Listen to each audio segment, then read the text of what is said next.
जिस तरह से समंदर की गहराई कभी नापी नहीं जा सकती, सेम उसी प्रकार एक गुरु की जो विद्यार्थी के प्रति स्नेह और योगदान होता है, इसको कभी किसी तराजू में।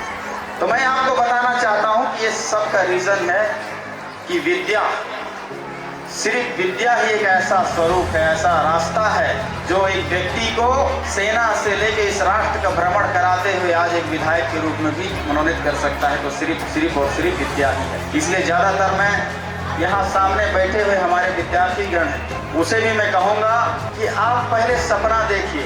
आपने सुना होगा कि सपने देखते नहीं क्योंकि सपने टूट जाते हैं, लेकिन आज मैं इस मंच के माध्यम से कहना चाहता हूँ कि जब तक आप सपने देखेंगे नहीं तब तक उसे कैसे पूरा करेंगे। इसलिए अभिभावकगण भारी मात्रा में यहाँ उपस्थित है। आप सबसे भी निवेदन करूंगा कि जब तक आप अपने बच्चों के मस्तिष्क में वो इच्छाएं नहीं डालेंगे, जब तक अपने बच्चों को गोल नहीं दिखाएंगे, अपना लक्ष्य नहीं दिखाएंगे, तब तक आपका बच्चा लक्ष्य विहीन घूमता रहेगा और पूरी रफ्तार के साथ अपने लक्ष्य की ओर नहीं बढ़ पाएगा। इसलिए आप सभी से भी मैं आग्रह करूंगा, निवेदन करूंगा कि जिस तरीके से एक शिक्षक सुबह से लेकर शाम तक उसके पीछे पड़ा होता है कि बालक तुम पढ़ो, बालिकाएं तुम पढ़ो और अपने भविष्य को लिखो, उस तरीके से आपको भी अपने बच्चों के पीछे पड़ के उसके सपने को जागृत करना होगा। और जिस दिन यदि हम सभी ने अपना ये धर्म निभा दिया, उस दिन मैं समझता हूँ कि हमारा ये परिक्षेत्र वाकई में एक उदाहरण बनेगा और जिस तरह से कहते हैं कि हमारा देश महान है, उस महानतम दृष्टि को हासिल करेगा। और इसके लिए हम सभी जानते हैं कि हमारे देश के प्रधानमंत्री माननीय नरेंद्र मोदी जी हमेशा जब से इस देश की कमान संभाली तब से यथा प्रयासरत हैं कि हमारा देश वाकई में महानतम रास्ते पर चले, विश्व गुरु की ओर चले। उसके लिए वो हमेशा से प्रयास करते रहे, तो हमें उनका साथ देना होगा।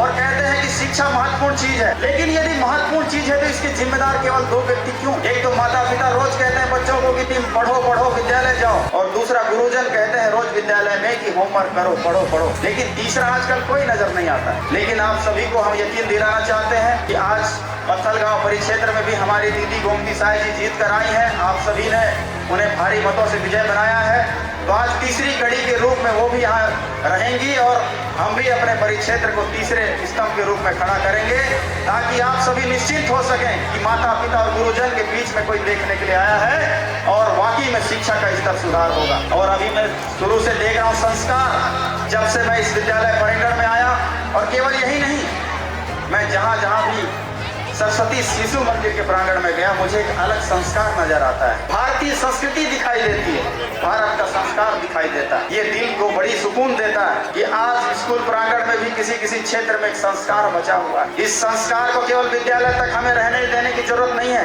हमें अपने घर तक, अपने क्षेत्र तक और समुचित सरकारी संस्थानों तक भी ले जाने की जरूरत। इसलिए हम सभी ने मुहिम शुरू किया है कि अब विद्यालयों में केवल शिक्षा किताबों से ही नहीं, अब संस्कार के रूप में भी होगा, तब जाके हमारे समाज में संस्कार उत्पन्न होगा। संस्कार आएगा और संस्कार आने से अपराधों में कमी आएगी और अपराधों में कमी होने से हमारा ये क्षेत्र वाकई में और सफलता की ओर आगे बढ़ेगा।